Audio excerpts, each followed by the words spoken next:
All right. Welcome, everyone. My name is Julia John Ian. I'm a lecturer at the Department of Marketing, University of Calabar. And today we'll be taking the topic, Becoming Visible as a Grant Seeker, Part 1. In this lecture, you would learn two basic things. In this first part, it's actually a two-part program or a two-part lecture. For the first part, you will learn the importance of visibility in grant seeking. And then you would also learn how to create a grant attracting online profile. So just to take your mind on what to expect, you expect to not just sit down and listen to some lecture, you expect to also do some activities because it's a highly practical lecture. I hope you'd like that. So you heard that a good product sells itself, right? But how do customers know that the good product exists? The point is, your proposal may be excellent and attractive. Anyone who sees your proposal could love the idea, but your funders need to hear about you. Your funders need to know what stuff you are made of. In essence, you have to be visible. That is why we are talking about you being visible as a grant writer.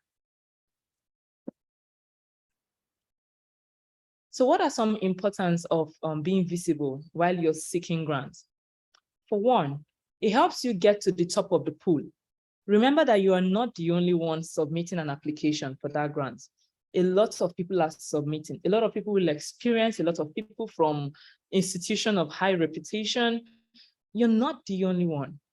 So what can help you? Visibility. Someone may see your name in the pool and be like, who is this person? And then if they go search for you and you're not visible, it's likely that your grant application may be rejected. Depends on the kind of grant. So being visible while you're seeking grants helps you get to the top of the pool. It also helps you build your reputation among donors and potential donors. Being visible also creates room for more collaborations and partnerships. Because you're out there, people can know what you represent, people can know what you stand for, and they're more likely to reach out to you because you are visible, they can connect with you. So it creates room for collaboration and partnerships, and also enhances your prestige and your credibility. It's not going to look like this is some anonymous person somewhere or some bots, especially now that we have a lot of bots and fictional characters online. I mean, there are a lot of, these days, personalities are created with machine learning. So it's important for you to show that you are a person, that you're visible, that you have that credibility so that donors, potential donors, they can reach out to you. They can connect with you. Other grant seekers looking for collaboration could also reach out to you. It's very important for you to be visible. Remember, it helps you get to the top of the pool. So what do you need to do? Two things. One, pay attention to your digital footprints and place yourself on the world map. I hope this doesn't sound vague for now. Pay attention to your digital footprints. There's a very simple way you can check your digital footprints. So let's try this exercise. Go to Google search. Just go to Google search right now on your device. Remember, I said this is a highly practical workshop. Pick up your device right now. Go to Google, like you want to search for something. Type in your name. Type in your name, search your name on Google, and let us know if you like what you see. Search your name on Google. Do you like what you see?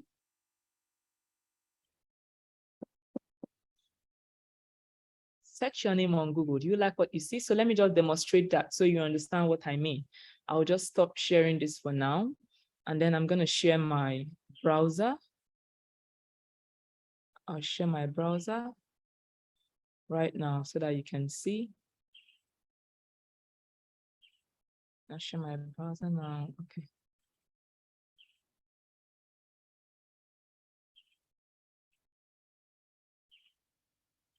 Go to Google. Remember the instruction. Go to Google. Type in your name on Google search. Type in your name on Google search. That's the instruction. So something like this. Remember, this is Google, right? I mean, this homepage is not strange to us, is it? Great. So you just type in your name. I'm going to type in mine, Juliet John Ian. Great. So this is my own search on Google. This is my digital footprint. The first page is me. It's what's the first thing you see? My research is in the areas of consumer culture, service innovation, process. That's the very first thing someone who is a donor, right, could see if the person had to search me up on Google. The person already sees that I already have a research aura or a research personality. The second thing is my research gaze profile that shows up. The third thing is my audit ID. So in fact, the first pages of Google, it's Juliet, myself, that is ranking. This is me on the first page of Google, if you search that name. So just do that. Once you do that, if you do not like what you see, then know that you have work to do. Know that you are not, you do not have a strong digital footprint out there. And that could be a problem when you're seeking grants. You need to be visible. Let's go back to the lecture.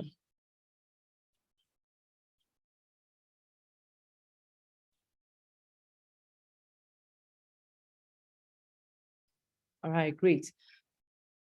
So I hope the point, is clear. The point on that is clear. So place yourself on the world map. I'm going to show you how to do that. So how do you go ahead creating an attractive profile online? There are a few platforms you can experiment with. I have a few of them, about 6 of them here. There are a whole lot of them, a whole lot of them. Professor Regina had mentioned some even yesterday. Professor Anja had mentioned some. So there are a whole lot of them, okay? More specific ones that are specific to certain disciplines. But these are more general, like anyone who projects himself or herself as a researcher, as someone who is seeking for grants, especially academic grants, someone who is, putting themselves out there, should be able to be visible on platforms like this, Google Scholar. Google Scholar, the link is scholar.google.com. You need to go there and check what's do you have a strong Google Scholar profile? That's something to look out for. ResearchGate, LinkedIn. In fact, I'm very sure everyone should have a LinkedIn account. Please, if you do not have a LinkedIn account, immediately after today's lecture, go and create a LinkedIn account. Like, you're missing out if you're really interested in seeking grants and you are not on LinkedIn, you're doing it wrong. Yeah. So create a LinkedIn account, have an OSCID account, have a Scopus or Web of Science profile, and also be on AuthorAid. So I'm just going to run you through how some of this looks like, okay? I'll just click on this link and try to see where it takes us to, so we can have a feel of what these accounts are like, or what they represent, or what they stand for.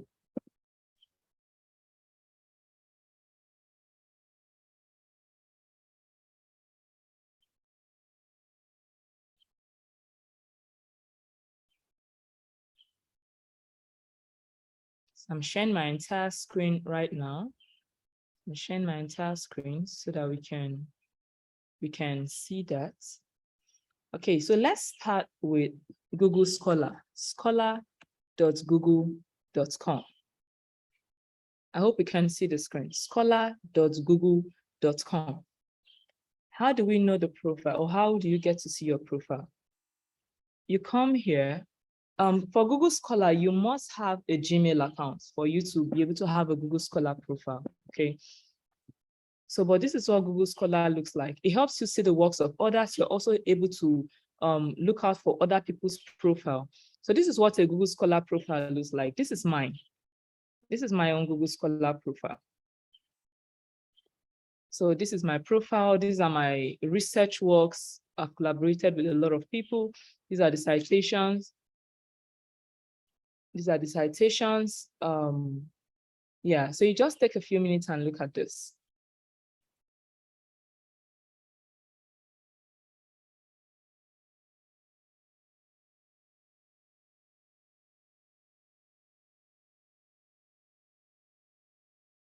Okay, yeah, so I hope you can see this. You can also search for other people's profile. For example, let's search for Professor Regina Egemot's profile. So let's come Regina Egemot. I hope you saw where I clicked. Sorry, let me go back there. Look at this search bar here. Imagine that I am a donor, and then I have received a grant application from Professor Regina. And I want to see if actually she's a researcher, right? She's not a clone or something. I can come here, look at this search bar here. I click on this, and then I type her name in this, Regina Egemot. Let's assume I don't even know that Wadiaro is attached to her name. I just put in what I know, Regina Egemot. Can you see this? The first thing that comes up here, it tells me she's a professor of public health. She has a verified email address at the University of Calabar, that these are her research footprints. Can you see all of that? So this just tells you that there's a lot you can do. You cannot be a researcher looking for grants and you are not visible on these networks. What is the second one we spoke about? Let's see. Let's go back to the second. The second is what? ResearchGate. Let's go to ResearchGate. Remember, this is a highly practical workshop today. ResearchGate. So I just come here and I say researchgate.net. Researchgate.net. That is the link. The moment you come to ResearchGate, okay, this is showing up here because I already have a ResearchGate profile. So it's my profile that's already logged on my computer, okay? So you can see me here as well. If I click on this and I say your profile, it shows you my profile. So you can see everything. I have a Master of Science. I'm a lecturer in Unical. I have my website there. This is who I am.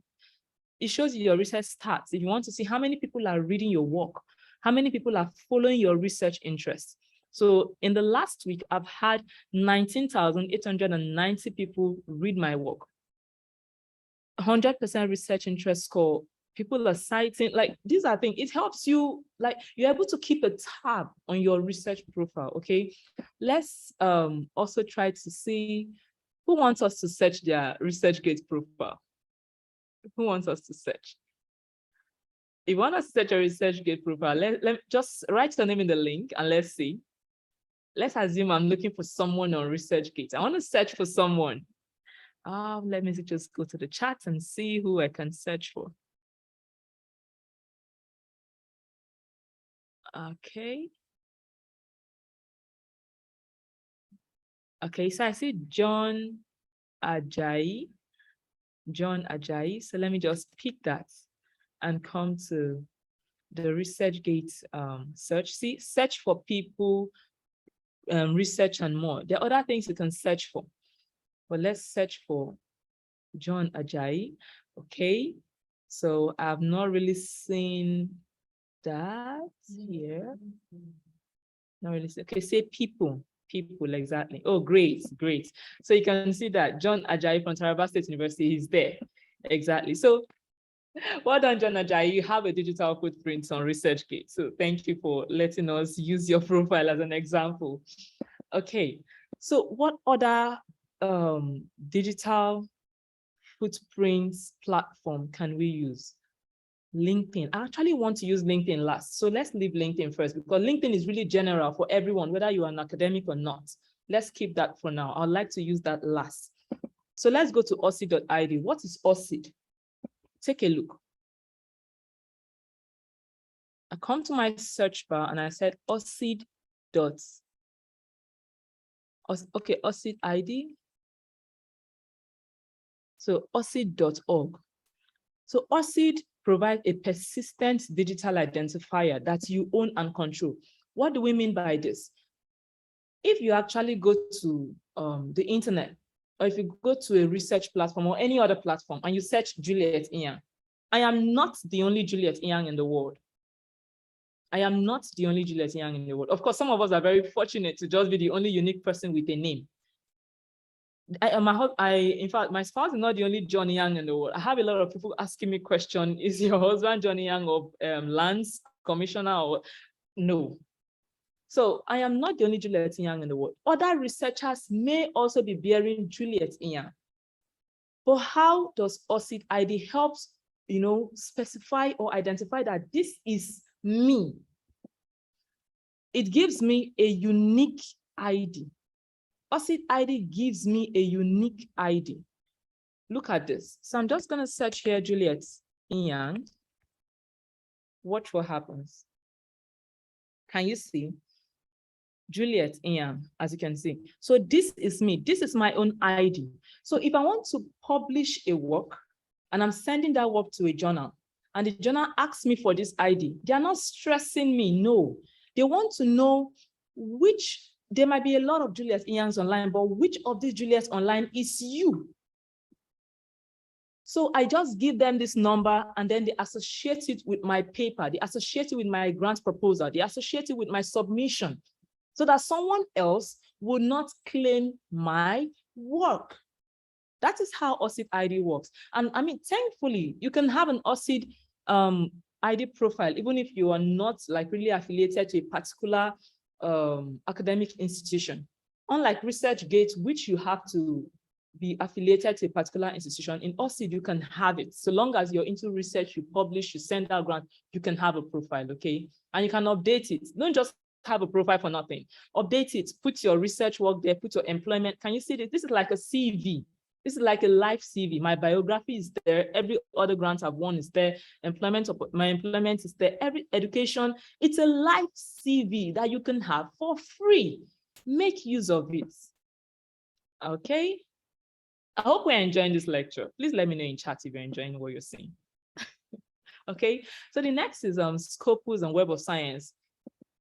If you go to Scopus, so you just come to scopus.com, scopus.com.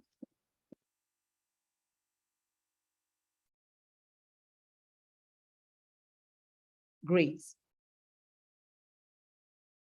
So if you come to scopus.com, this is what you will see on the home page.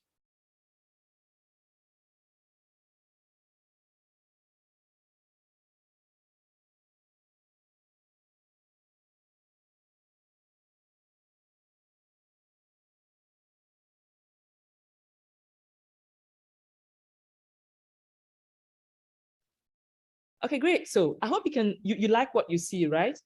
Great. So this is Scopus. If you have a Scopus profile, that even gives you, oh my God, I don't even know how to explain the edge it gives you, especially when you have a really healthy Scopus profile. So let's see, let's check one of the facilitators Scopus profile. Let's check Prof. Regina's profile. I like to use Prof. Regina because she's also a mentor and an inspiration. Okay. So let me search for Professor Regina. I'm just going to type here Regina. Her last name, rather. Her last name is Wadiaro, or Ejemot Wadiaro. Ejemot hyphen Wadiaro. And then I come here and I say Regina. I'm searching this like I am a donor searching for someone. Okay, so just have that. Can you see? It tells me that Professor Regina Wadero, who is sending in a proposal for the grant I may have put out a call for, has 16 publications, 8 H index. It's from the University of Calabar. Like this is good. This is healthy. Okay, I can click on it and can you? I'm so sorry. Forgive me. Can you see it shows the trend of her citation, how it's going up and down. So most people prefer to use, or most institutional grant bodies have more trust in Scopus than they do have in Google Scholar. Because Google Scholar, even if you have a blog post, trust me, you can link it to your Google Scholar profile. That's very possible to do. But on Scopus, it's not possible to do that. You have to be connected to an institution, and then you really need to have research papers. Like even your co-authors, can you see she has 33 co-authors, 5 topics. Her document has been cited 511 times. Can you just look at this? Look at this. Take a look at this. This is a beautiful profile. This is a beautiful profile. So this can give the donor that confidence that he or she is dealing with a credible person. Do you want your donor to also have that impression of you? Have a digital footprint. Let's move on to the next. Author aid. I love author aid. I love author aid. All right, so let's go to author aid and see what it's about. That's authoraid.info. Authoraid.info. So I'm just gonna come here and then I search authoraid.info. I'll just reject all these cookies for now. Okay, so this is AuthorAid. What does AuthorAid do? AuthorAid is actually founded by INAPS. INAPS is a very big grants funding body as well. INAPS, INASP. I think they should also have it on their web. Yeah, oh, awesome. Look at this. INASP. Yeah, and UK-AID. And I mean, you should know a lot of grants come from UK-AID as well, right? So they are the ones who founded AuthorAid or who created AuthorAid for what? AuthorAid was created to improve or to promote collaboration among researchers, for you to find mentors, for you to find mentees. If you're looking for a serious research mentee or a serious research mentor, AuthorAid is one place you can go to. If you're looking for funding, can you say this? Funding, resources, mentoring. So this is something you can benefit from. Mentoring and collaboration. I also have an AuthorAid profile too, and I have a mentor. One of the most beneficial mentoring relation or research relationship I've ever had in the past 4 years came from AuthorAid when I discovered AuthorAid. Yeah, so it's just wonderful. You can see in AuthorAid, you can become a mentor, you can find a mentor, you can collaborate with other researchers. So that is it. If you want to find a researcher, now let me still search like I am searching as a grant donor. Find researchers. So you tell me that you are a researcher. I've seen your proposal, right? Prof. Regina, you have to forgive me. I just have to keep using your name. Oh, great. Awesome. You see, I just typed Ejemot. I didn't even have to type a first name, but it came up. Yeah, I hope this is an expo for some people. Professor Regina is available for mentoring, long-term mentoring and support. So yes, please. Connect with her immediately. Okay, so this is it. But Prof. Regina needs to update her profile to read Prof. Regina, no longer doctor. Okay. All right, so that's it. You can find mentors in different disciplines as well. I heard people, or I read about people asking about those in the arts, those in education. Yes, please, you can always filter, search for certain people that you want. You can search for them. You can find researchers, you can find mentors, you can find them across different countries as well. AuthorAid is one platform you don't want to sleep on. Aha. And then LinkedIn. I left LinkedIn for the last because I love LinkedIn. Now let's go to LinkedIn. LinkedIn is more general. That's why I left it for the last. LinkedIn.com. Okay, I'm already logged on to LinkedIn, and that's why it's going to open my own profile first. But let me go to home. So you just see what LinkedIn looks like. Now this is LinkedIn. LinkedIn allows you to put your profile up there. It allows you to, LinkedIn allows you, just give me a minute, please. Just take a look at what LinkedIn does. Just give me 1 minute.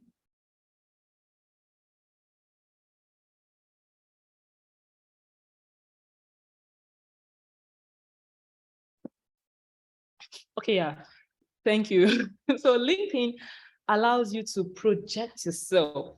Oh my God, I've never had like a far-reaching platform like LinkedIn. It allows you project yourself out there. It allows you be who you want to be. So it allows you create that digital profile that you desire. at your, I don't know, when I say at your pace or using your own style, or it's awesome. So you can make posts, you can tell people what you do, you can collaborate with people, you can find research jobs, you can find research funding.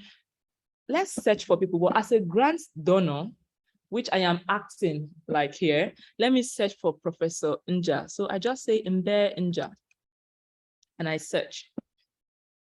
Aha. So I find Professor Mbe Nja on LinkedIn, and he's a professor of statistics. Let me see his full profile. He's a professor of statistics. Aha, awesome. For University of Calabar, Faculty of Physical Science, okay. And then it gives me his experience. So on LinkedIn, you can document or profile your years of experience. It's not enough for you to fill a grant form and tell them, I have over 10 years of experience. How do we know?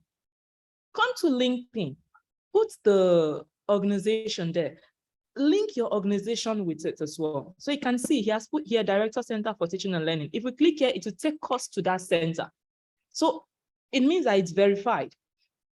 He has also been an academic board member for years, Director Academic Planning, Dean. Like, this is already telling me this is someone of repute. This is someone with high prestige I can deal with as a donor. He has told me his skills. So in LinkedIn, I mean, LinkedIn is not the one that gives you your skills. You tell LinkedIn your skills. So that's what I'm saying. It allows you to be flexible. So you're able to create the kind of profile that you desire. So what's holding you back from creating the profile? And then on LinkedIn, please, if you are looking for funding from people like, Bill and Melinda Gates, try to follow such companies, try to follow such influencers, follow such organizations, so that you can be updated or you can be kept informed when they have a grant and they put it out there, the call. You're one of the first set of people to apply. Remember the lecture from yesterday? Start early, apply early. So this is it for LinkedIn. And on LinkedIn again, of course, this is something you can do. Let me give you a little tip again, another tip. So on LinkedIn, if you see a potential, maybe grant donor that you admire or that you like, or you're trying to get their attention, remember you're giving yourself a digital footprint, right? So you're trying to get an attention. You're just trying to get their attention. You try to connect with that person or follow that organization. If you know something about them, you can go give a recommendation. For example, this is Professor Nja's profile. I can come here. I've connected with him. He has accepted my connection. I can come here and give him a recommendation. I can just say relationship with Professor Nja. I reported directly to him, or I worked closely with him. Anything. I can put it there. Or Mbe was senior to me, managed me, I worked with him in different groups, the same group, anything. So let me just put it this way, that I worked with Mbe in the same group. Let me put that. Position at the time, while he was the director for Center of Teaching and Learning, what's the recommendation? I can say, Prof. Mbe is an excellent grant instructor, grant writing instructor.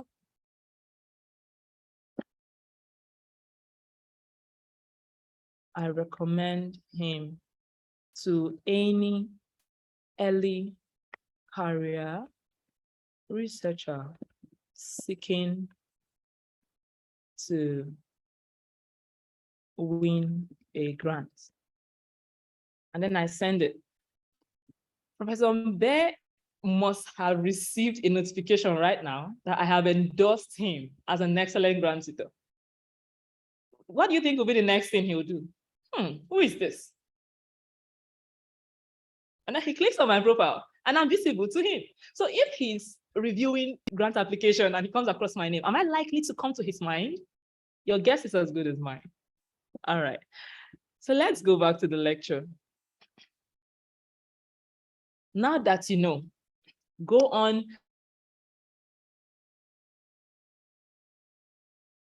what that LinkedIn does. Okay, let's show you this one last thing on LinkedIn that I learned last month. Now on LinkedIn, remember that you have the opportunity to write your profile here, right? Now, if you are looking for a grant in a specific field or interest, let's say, for example, I want to use something in the arts and humanities, because we had a lot of complaints from people that we didn't really use examples from their field. So I want to use that. Let me just come to my profile and let me say I'm looking for opportunities in the arts, maybe something around music or yeah, let's just say that.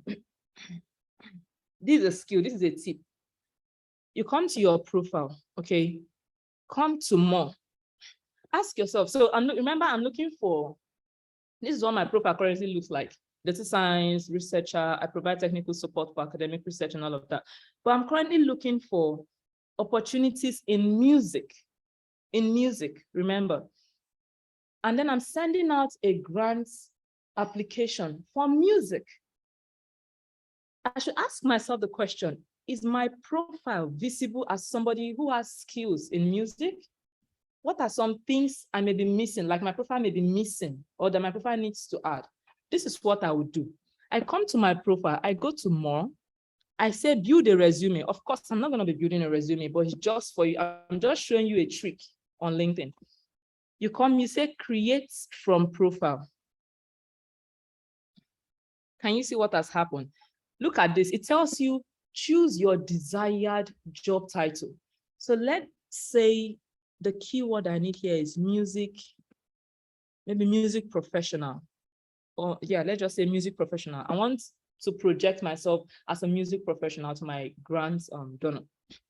Now look at what has happened. I mean, ignore all of this for now. Let me just note this.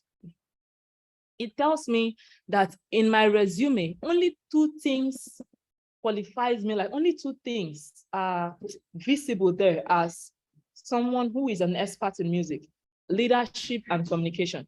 So it suggests to me that I should add things like, I should use keywords like entertainment, I should use keywords like teamwork, keywords like social media, Adobe Photoshop. So these are just some keywords. If I had a premium account, it would tell me more keywords. Now with this keyword is as suggested, I will now come back and spice up my research, like my resume or my profile. I'll just come back to my profile and then, spice it up with those keywords. So I hope you understand. I hope that works for you. So that's what you can do, okay? You just go there, put your research interest as a keyword, see what other suggestions LinkedIn gives to you, come back, use it in your about section, use it in your profile section, and just go to sleep. And yeah, try to engage on people on LinkedIn every day. If you want to show yourself as an expert, you always have to make posts. Not like, you have to be consistent though. I know that it's really hard for people to start, to be really consistent every day, even if it's once in 2 days, but make a post about that thing. Make a post about that thing that you want people to do. For example, this is mine. I write about how to apply for scholarships. I write how to, what to do your research goal. I projected my profile on elsevier.com, my blog, which I was highlighted. So there's a lot of things you can do on LinkedIn. And when someone searches for you on LinkedIn, it shows that you're a credible person. So I know that you can do it. So you just go ahead and do it. So you can try this. These are just some ideas for you to try. Leave a testimonial on LinkedIn, on Twitter about the workshop. So this is what you can do. Go to LinkedIn. I can give you, what's the time now? Okay, this is 11:18. So we're going to come back by 11:30 to receive the second part, which is the goodwill message from the director of Unical External Partnerships and Linkages. That's Professor Okafor. He's going to join us here by 11:30. But for now, this is what you can do. Go to LinkedIn, on Twitter, anyone that you are, write a testimonial or an appreciation post about this workshop. Now, this is what you want to do. Remember that you're seeking for grants. So you're not just writing a post. Don't just write, yeah, I mean, it's okay. I saw a whole lot of beautiful appreciation yesterday. Thank you so much. I was flattered by some of them, personally flattered. Okay. But go to LinkedIn, write an appreciation post. It doesn't have to be really lengthy, but this is what you really need to do. This is the highlights in your post. Tag ACU. in your post, tag ACU. So when you write the post, tag the association of ACU's account on LinkedIn is the Association of Commonwealth Universities. That's how it is. Tag the University of Calabar and tag the facilitators. Or if you want to leave facilitators a recommendation, you have to connect with them first. They accept your connection before you can recommend them or leave a recommendation for them. On Twitter, it is at _ACU. That is for ACU, at _ACU. So look at it. This is it for Twitter, at _ACU. That's if you want to use Twitter. This is what it looks like for ACU. For LinkedIn, which I would encourage us to do on LinkedIn, go to LinkedIn, leave a testimonial about the workshop, tag ACU in it, tag the University of Calabar, tag the instructors. So that's what I'll just allow you to do. This is going to be projected for now until 11:30, where we invite Professor Peter Okafor to take on the next session. All right. In the meantime, we can take your questions if you have any. Okay, so I can see some hands up. So let's take your question. Okay, let me just share that particular slide so that I can navigate my screen. Let me share that slide so I can navigate my screen. Okay. Okay. I hope you can still see it there. So this is what you can do in the meantime while we are taking questions, okay? Try to experiment with LinkedIn or Twitter. So that's what you can do for now. Let's take some questions. So do you have questions? Okay, I am coming to participants. I want to see, oh, great, awesome. So I see hands up. Okay, Hadiza Abdul Salam, I see your hands up again. So please, you can go ahead and talk. Please ask your question.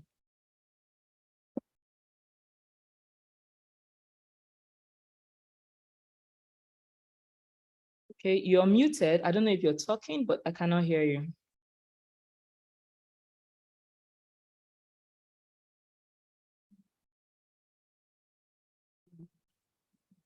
Okay, while we wait for Hadiza to figure that out, Maujau Kaljau, please go ahead with your question.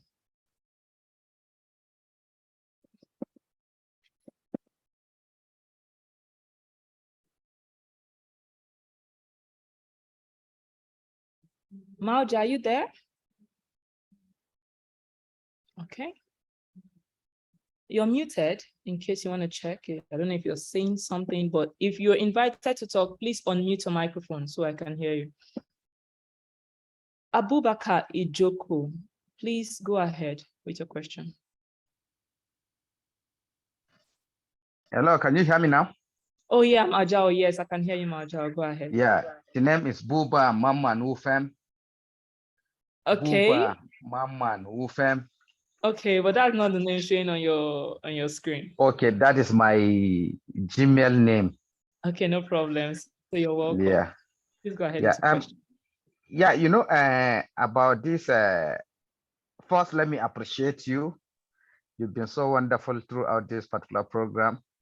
I also want to appreciate Professor Mbe Nja, Professor Regina, and the University of Calabar. I will never want to forget about ACU. They've been so good and wonderful. I've been writing research proposals. The only one I won was that of institution-based research, that's state fund, yeah. IBR. But anytime I write on the NRF, I don't get, until the one of last year that I got close to getting it and I couldn't get it. But with this particular training, I'm telling you, this time around, I'm very sure I'll get it. We are rooting for you, 100%. Yes, yes. I was able to see where I made mistakes. I'm awesome. going to make it up. Also, okay. I also thought the only way one can be visible was only Google Scholar and ResearchGate and academia, which you did not mention. Okay, yeah, I didn't mention academia. So I thought this was the only one, but today I found out that there are many other handles that one can get himself visible. I want to say congratulations to this particular program. And I also want to say here, I went for this particular sem of grant writing in the UK, organized by TEDFund. Exactly. But I couldn't get what I'm getting here now. The training we received here was far, far different from what we are getting here. I think the network is freezing.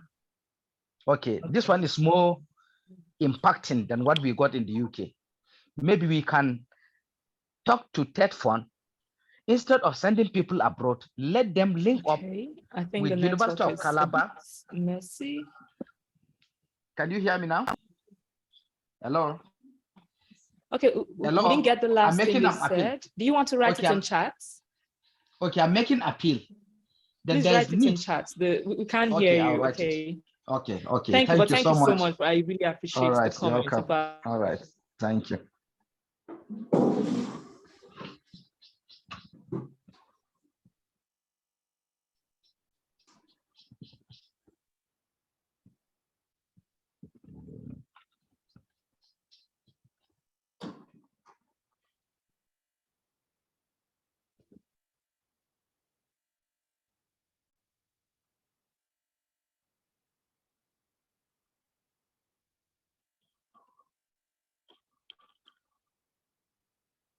So I'll read your work once I read your work. But as for that carryover, you have to be attending the class. Me, I don't like students that doesn't attend class.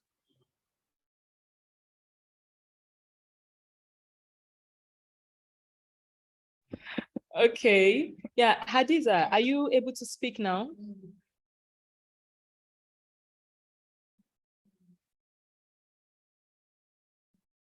Hello, Hadiza, are you able to speak now? Okay, so I'm gonna take someone else right now. Okay, let's come back here and look for more hands. Okay, I don't know if I'm pronouncing the name right. Derimi Enyeofori Abe. Please go ahead with your question or your comment. Remember to unmute your microphone, please.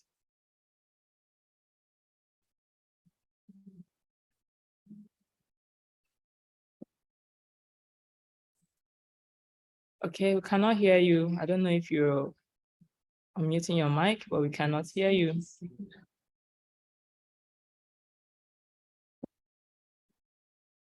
Okay. Temitope Oyedemi. Temitope Oyedemi, please go ahead with your question.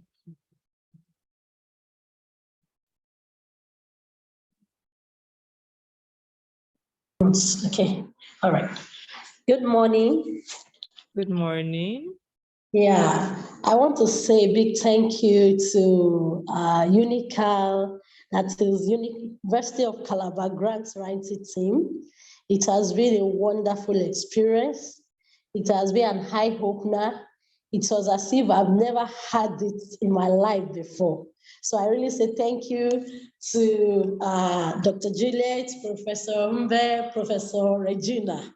Thank you so much for this. And I promise personally that I'm going to actually share my testimony of winning a big grant with you. So thank you so much for that. We are rooting for you. We are rooting for you. Thank you for letting us know that, please. Yeah. So my question, for the past 2 days, it has been, having a faculty meeting, having a earpiece on one ear, using the other ear to hear what they're saying at the meeting. But today, I've actually, I've been on the things, and I am really, really blessed. Yeah. So my question today now, this digital footprints you talked about today, Dr. Juliet, the OSID, do you know I have OSID account, but I never knew I could utilize it the way you have shown us today. So I want to ask that, please, how do you do it? What should I do? I have an account, but I think maybe apart from having a PhD, that's the only information that is there. I don't have any other information. So please, how do I go about that? That's number one. Then number two is the Google Scholar. The Google Scholar, when you asked us to do the hands-on training, I did it, but I found out that some of my publication did not appear. And I want to ask, is it the only cited publications that Google Scholar usually brings out? Is it a cited one? That means if it's there and it's not cited, will it not bring it out? So I want to ask of that. Then since I'm not seeing them, what could be the reason? That's the second one. Then the third one is on LinkedIn. The LinkedIn too, in fact, you really open our eyes to so many things. So I now want to ask that, are you having a premium account, or is just a general account? Or I use a general account. I use a general account. Yes, I don't have a premium. All right, great. So those are my questions. Okay, great. Yeah, I would like to take your question because it's actually a general question that will benefit everybody. So if you want to open, or try to update your Google Scholar or your LinkedIn account, for your first question on OSID, if you have the OSID login, do you have your login? I think so. If I want to submit a publication, they usually is a link. They'll just bring a link it up. And once I link it up, you just get there. So I'm not sure if I have. Yeah, I'm not sure. Okay. But I think I should. So let me show you. Let me just demonstrate that. Let me demonstrate that quickly. Yeah. So this is what it looks like. I'm using an incognito web so that it doesn't recognize my own login. All right. So let's say OSID.org. Okay. Let's say OSID.org. So this is it. Let's assume that you have. I mean, you said you have an OSID ID, so it means that you have an account. Just that maybe you've forgotten how to log in. So you come here to sign in and register. So when you come there, you just try to log in where it starts. Okay, great. So can you see it asks you to put in the OSID ID and your password.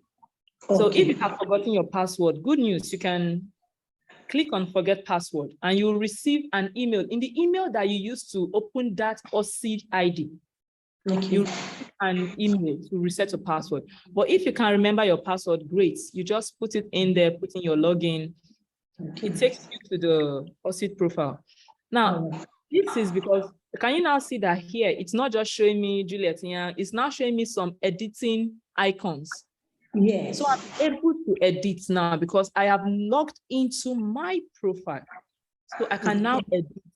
I can write Juliet Young if I don't want to put formerly known as, because I put this before, but I still left it there because, I mean, this is my maiden name. I left it because I have publications in my old name.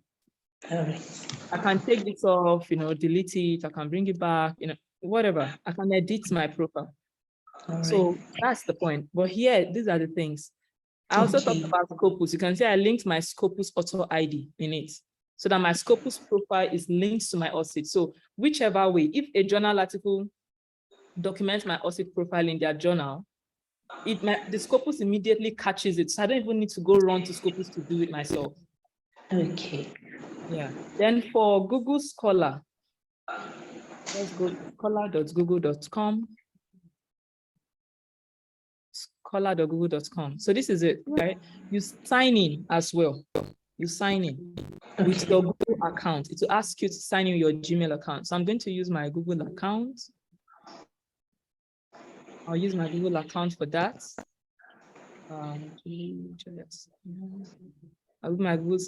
You can see that. So I set this as if I do not know that it asked me to confirm.